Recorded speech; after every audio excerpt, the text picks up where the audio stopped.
ओम नमः शिवाय। सोमवार का दिन भगवान शिव का माना जाता है। सोमवार के दिन भगवान शिव की पूजा अर्चना की जाती है।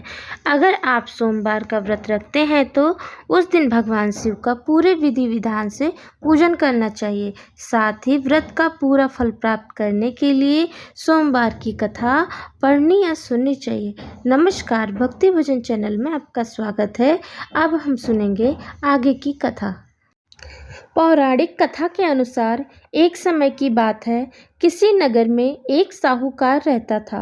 उसके घर में धन की कोई कमी नहीं थी, लेकिन उसकी कोई संतान नहीं थी। इस कारण वह बहुत दुखी था।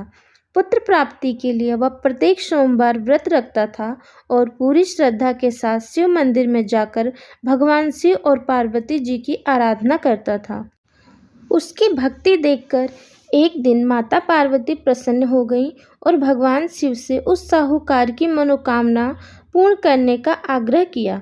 पार्वती जी की इच्छा अनुसार भगवान शिव ने कहा कि हे पार्वती, इस संसार में हर प्राणी को उसके कर्मों का फल मिलता है और जिसके भाग्य में जो हो उसे भोगना ही पड़ता है।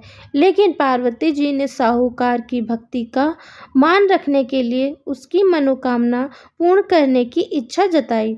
माता पार्वती जी के आग्रह पर शिव जी ने साहूकार को पुत्र प्राप्ति का वरदान तो दिया, लेकिन साथ ही यह भी कहा कि उसके बालक की आयु केवल 12 वर्ष की होगी। माता पार्वती और भगवान शिव की बातचीत को साहूकार सुन रहा था। उसे ना तो इस बात की खुशी थी और ना ही दुख। वह पहले की भांति शिव जी की पूजा करता रहा।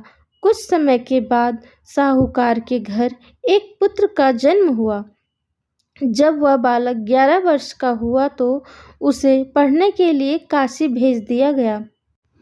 साहूकार ने पुत्र के मामा को बुलाकर उसे बहुत सारा धन दिया और कहा कि तुम इस बालक को काशी विद्या प्राप्ति के लिए ले जाओ और मार्ग में यज्ञ कराना। जहाँ भी यज्ञ कराओ वहाँ ब्राह्मणों को भोजन कराते हुए और दान दक्षिणा देते हुए जाना। दोनों मामा भांजे इसी तरह यज्ञ कराते और ब्राह्मणों को दान दक्षिणा देते काशी की ओर चल पड़े। रात में एक नगर पड़ा जहाँ नगर के राजा की कन्या का विवाह था, लेकिन जिस राजकुमार से उसका विवाह होने वाला था वह एक आंख से काना था। राजकुमार के पिता ने अपने पुत्र के काना होने की बात को छुपाने के लिए एक चाल सोची। साहूकार के पुत्र को देखकर उसके मन में एक विचार आया। उसने सोचा, क्यों ना इस लड़के को दूल्हा बनाकर राजकुमारी से विवाह करा दूं। विवाह के बाद इसको धन देकर विदा कर दूंगा और राजकुमारी को अपने घर ले जाऊंगा।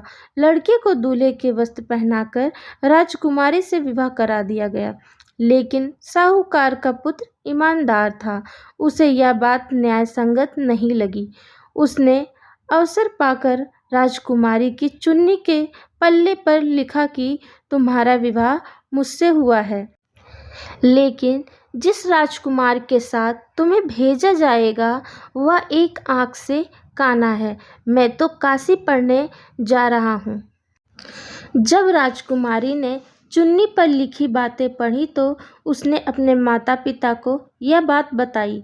राजा ने अपनी पुत्री को विदा नहीं किया, जिससे बारात वापस चली गई।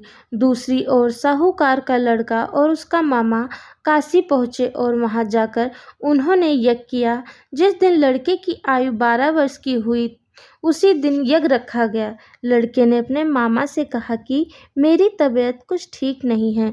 मामा ने कहा कि तुम अंदर जाकर सो जाओ। शिव जी के वरदान अनुसार कुछ ही देर में उस बालक के प्राण निकल गए। मृत भांजे को देख उसके मामा ने विलाप शुरू किया। संयोगवश उसी समय शिव जी और माता पार्वती उधर से जा रहे थे। पार्वती ने भगवान से कहा, स्वामी, मुझे इसके रोने के स्वर सहन नहीं हो रहा है। आप इस व्यक्ति के कष्ट को अवश्य दूर करें। जब शिव जी मृत बालक के समीप गए तो वह बोले कि यह उसी साहूकार का पुत्र है जिसे मैंने 12 वर्ष की आयु का वरदान दिया। अब इसकी आयु पूरी हो चुकी है। लेकिन मातृभाव से विभोर माता पार्वती ने कहा कि हे महादेव, आप इस बालक को और आयु देने की कृपा करें, अन्यथा इसके वियोग में इसके माता पिता भी तड़प तड़प कर मर जाएंगे। माता पार्वती के आग्रह पर भगवान शिव ने उस लड़के को जीवित होने का वरदान दिया। शिव जी की कृपा से वह लड़का जीवित हो गया। शिक्षा समाप्त करके लड़का मामा के साथ अपने नगर की ओर चल दिया। दोनों चलते हुए उसी नगर में पहुँचे जहाँ उसका विवाह हुआ था। उस नगर में भी उन्होंने यज्ञ का आयोजन किया। उस लड़के के ससुर ने उसे पहचान लिया और महल में ले जाकर उसकी खातिरदारी की और अपनी पुत्री को विदा किया। इधर साहूकार और उसकी पत्नी भूखे प्यासे रहकर बेटी की प्रतीक्षा कर रहे थे। उन्होंने प्रण कर रखा था कि यदि उन्हें अपने बेटे की मृत्यु का समाचार मिला तो वह भी प्राण त्याग देंगे, परंतु अपने बेटे के जीवित होने का समाचार पाकर बेहद प्रसन्न हुए। उसी रात भगवान शिव ने व्यापारी के स्वप्न में आकर कहा, हे श्रेष्ठी, मैंने तेरे सोमवार के व्रत करने और व्रत कथा सुनने से प्रसन्न होकर तेरे पुत्र को लंबी आयु प्रदान की है। इसी प्रकार जो कोई सोमवार व्रत करता है या कथा सुनता है और पढ़ता है, उसके सभी दुख दूर हो जाते हैं और समस्त मनोकामनाएं पूर्ण होती हैं। बोलो देवादिदेव महादेव की जय, माता रानी की जय। शिव जी की आरती। ओम जय शिव ओमकारा, स्वामी जय शिव ओमकारा, ब्रह्मा विष्णु सदा शिव अर्धांगिनी धारा। ओम जय शिव ओमकारा, एकानन चतुरानन पंचानन राजे, हंसानन गरुड़ासन वृषवाहन साजे। ओम जय शिव ओमकारा, दो भुज चार चतुर्भुज 10 भुज ते सोहे, तीनों रूप निरखता त्रिभुवन मन मोहे। ओम जय शिव ओमकारा, अक्षमाला वनमाला रुंडमाला धारी, चंदन मृग मद सोहे, भाले शुभकारी।